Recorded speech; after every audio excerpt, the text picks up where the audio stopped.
إن الحمد لله نحمده ونستعينه ونستغفره ونعوذ بالله من شرور أنفسنا ومن سيئات أعمالنا من يهده الله فلا مضل له ومن يضلل فلا هادي له أشهد أن لا إله إلا الله وحده لا شريك له وأشهد أن محمدا عبده ورسوله أما بعد أعوذ بالله من الشيطان الرجيم بسم الله الرحمن الرحيم قل هو الله أحد الله الصمد لم يلد ولم يولد ولم يكن له كفوا أحد.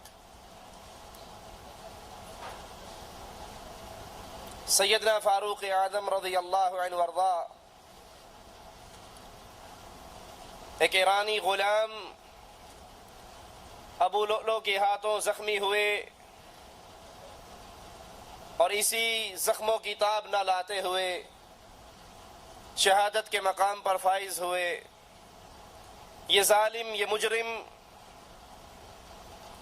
یہ کافر مسلمانوں کے اس عظیم سردار کو اپنے انتقام کا نشانہ بناتا ہے.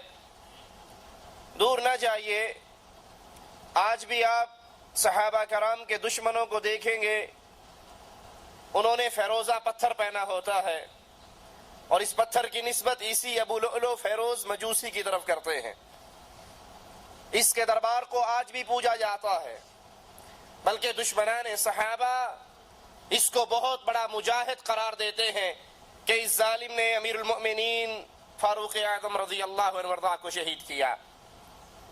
شہادت سے پہلے سیدنا عمر رضی اللہ عنہ وارضا نے مسلمانوں میں ایک کمیٹی 6 افراد کی تشکیل دی اور کہا کہ ان میں سے اپنا ایک خلیفہ چن لینا. اس کمیٹی کے اندر سیدنا عثمان، سیدنا علی، سیدنا طلحہ، سیدنا زبیر رضی اللہ عنہ اجمعین، عبد الرحمن بن عوف، سعد بن ابی وقاص رضوان اللہ علیہم اجمعین شامل تھے. فاروق اعظم پر یہ تہمت لگانے والوں کہ انہوں نے اپنے لیے علی سے خلافت کو چھینا تھا. اگر فاروق اعظم نے اپنی ذات کے لیے خلافت چھینی جو حق علی کا تھا اور چھینا فاروق نے تھا، تو پھر شہادت سے پہلے یہ خلافت اپنے خانوادے سے نکال کر مسلمانوں کے اندر کیوں پیش کر دی؟ اگر اپنے لیے کچھ چھینا ہوتا، اپنے لیے حکومت بنانی ہوتی تو وہی کرتے جو سیدنا علی نے اپنے بیٹے حسن کو دی. تو سیدنا فاروق اعظم کو بھی چاہیے تھا کہ وہ یہ خلافت کا بوجھ عبداللہ ابن عمر کے حوالے کر دیتے اور یہ خانوادہ فاروق کے اندر باقی رہتی.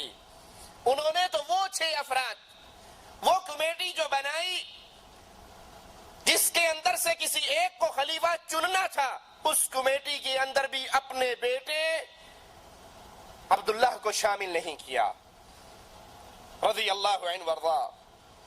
سیدنا عمر کی وفات کے بعد، شہادت کے بعد، مسلمانوں نے سیدنا عثمان رضی اللہ عنہ وارضا کو اپنا خلیفہ مقرر کیا.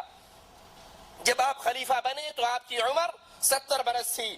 12 سال تک آپ خلافت کی ذمہ داریاں نبھاتے رہے. فتوحات اسلامیہ کا جو سلسلہ سیدنا عمر رضی اللہ عنہ وارضا کے دور میں شروع ہوا تو سیدنا عثمان کے دور کے اندر وہ مزید پھیلتا رہا، پھلتا اور پھولتا رہا. آذربائیجان سیدنا خالد بن ولید کے ہاتھ پر 2 بار فتح ہوا. 27 ہجری کو عبداللہ بن سعد نے افریقہ پہ چڑھائی کی. 29 ہجری میں فتوحات کا دائرہ اور بھی پھیلا. سیدنا عمر کی وفات کے بعد کچھ علاقوں نے بغاوت کی تو مسلمانوں نے ان کو دوبارہ فتح کیا. اس طرح اسلامی حکومت کی حدود چین کے قریب تک جا پہنچی. سیدنا عثمان رضی اللہ عنہ وارضا کے دور کے اندر یہ تمام علاقے مسلمانوں کے ساتھ شامل ہوئے، مسلمانوں کی مملکت میں شامل ہوئے. سیدنا عبد الرحمن بن سمرہ بلوچستان تک پہنچے. ایران اور کابل کے علاقے مسلمانوں کی حکومت میں شامل ہوئے. ایران کے اندر آئے دن بغاوت کا بازار گرم رہتا، کیونکہ آتش پرست آخری حکمران ابھی زندہ تھا جو سیدنا عمر کے دور میں فرار ہو کر پاکستان چلا گیا اور عثمان کے دور میں وہ خراسان پہنچا اور تیاری کر کے مسلمانوں کے خلاف اس نے پھر بغاوت کی اور مسلمان لشکر نے اس کی بغاوت کو کچل ڈالا اور یہ تمام علاقے دوبارہ مسلمانوں کے علاقوں میں شامل ہوئے اور وہ اس بغاوت کچلنے کے نتیجے میں مارا گیا۔ شام کے والی امیر معاویہ رضی اللہ عنہ وارضا، کبھی اللہ نے موقع دیا تو سیدنا امیر معاویہ پر الگ ایک نشست کریں گے، ان کے حالات، ان کے واقعات، ان کے جہاد، یہ سارے معاملات کو انشاءاللہ بیان کریں گے۔ وہ امیر معاویہ جو قرآن کے کاتب تھے، وہ امیر معاویہ رضی اللہ عنہ وارضا جس کے دور حکومت میں 64 لاکھ مربع میل کرۂ ارض پر لا الہ الا اللہ کی حکومت پھیل چکی تھی۔ آج قرآن کے دشمن، ایمان کے دشمن، اسلام کے دشمن خاص طور پہ امیر معاویہ سے دشمنی کا اعلان کرتے ہیں۔ کیوں؟ وہ امیر معاویہ کے دشمن نہیں، وہ قرآن کے دشمن ہیں۔ وہ امیر معاویہ کی شان میں گستاخیاں اس لیے کرتے ہیں کہ جب امیر معاویہ کی ہستی مشکوک ہو جائے گی تو جس قرآن کی کتابت کرتے رہے وہ کتاب تو اپنے آپ مشکوک ہو جائے گی۔ ان کی دشمنی سیدنا معاویہ سے نہیں بلکہ اللہ کے قرآن اور اللہ کی کتاب سے ہے۔ امیر معاویہ نے سیدنا عثمان رضی اللہ عنہ وارضا سے کہا کہ سمندر کی طرف سے، رومیوں کی طرف سے بحری حملے کا خطرہ ہمیشہ رہتا ہے، کیوں نہ مسلمانوں کی بھی ایک بحری بیڑا ہو، ایک بحری فوج ہو جو رومیوں سے ان سرحدوں پر مقابلہ کرے۔ اس طرح سیدنا عثمان رضی اللہ عنہ وارضا کے دور میں پہلی مرتبہ مسلمانوں کا بحری بیڑا تیار ہوا۔ آپ نے اس کا حکم دیا۔ سیدنا معاویہ نے مصر کے والی عبداللہ بن سعد کے ساتھ مل کر عظیم الشان بحری بیڑا تیار کیا، بحری فوج تشکیل دی گئی اور پھر روم کے بادشاہ نے شام اور مصر پہ حملہ کرنے کی تیاری کی۔ 500 جنگی جہاز کا بیڑا لے کر وہ مسلمانوں پر حملہ آور ہوا اور مسلمان لشکر نے اس ظالم کا مقابلہ کیا اور اس کے بحری بیڑے کو تہس نہس کر دیا۔ سمندری لڑائی کے اندر یہ مسلمانوں کی پہلی لڑائی، مسلمانوں کی یہ پہلی جیت، سیدنا عثمان رضی اللہ عنہ وارضا کی خلافت کا عظیم الشان کارنامہ۔ سیدنا عثمان کے دور میں رضی اللہ عنہ وارضا فوج مسلمانوں کی دو قسم کی تھی، ایک فوج کا وہ حصہ جو چھاونیوں میں رہا کرتا تھا اور ایک رضاکاروں پر مشتمل فوج تھی جو جس کو طلب ہوتی جب جہاں کہیں مارکا ہوتا تو ان کو ڈیمانڈ پر بلا لیا جاتا۔ سیدنا عثمان رضی اللہ عنہ وارضا نرم دل مسلمان خلیفہ، مومن حکمران، امیر المؤمنین، آپ نے اپنی رعایا کی بہتری کے لیے، فلاح و بہبود کے لیے بہت سے کام کیے۔ مدینے کی طرف آنے والی تمام سڑکیں، تمام راستوں کو اچھی طرح بنوایا، جگہ جگہ چوکیے بنوائی، مسافروں کے آرام کے لیے سرائیں تیار کی، مدینے سے کچھ فاصلے پر ایک بند تعمیر کیا کہ کبھی کبھار خیبر کی طرف سے پانی سیلاب آتا تو مدینے کو نقصان پہنچنے کا ڈر تھا۔ آپ نے ایک بند تعمیر کیا تاکہ مدینہ اس سیلاب کے پانی سے محفوظ ہو جائے۔ نہریں کھدوائی، اونٹوں اور گھوڑوں کے خیال کے لیے چراگاہیں مقرر کی، ان کا بہترین انتظام کیا اور مسلمانوں کے لیے بہترین مملکت کا ایک بہترین دور مسلمانوں کا اس مملکت کے اندر ظاہر ہوا۔ مقدمات کے فیصلے کے لیے سیدنا عثمان نے باقاعدہ طور پر قضات مقرر کیے، قاضی مقرر کیے اور یہ اپنے دور کے بہترین علماء ہوتے، ان کو معقول تنخواہیں ملتی۔ کچھ لوگ یہ بھی اعتراض کرتے ہیں جو امام تنخواہ لیتا ہو اس کے پیچھے نماز نہیں۔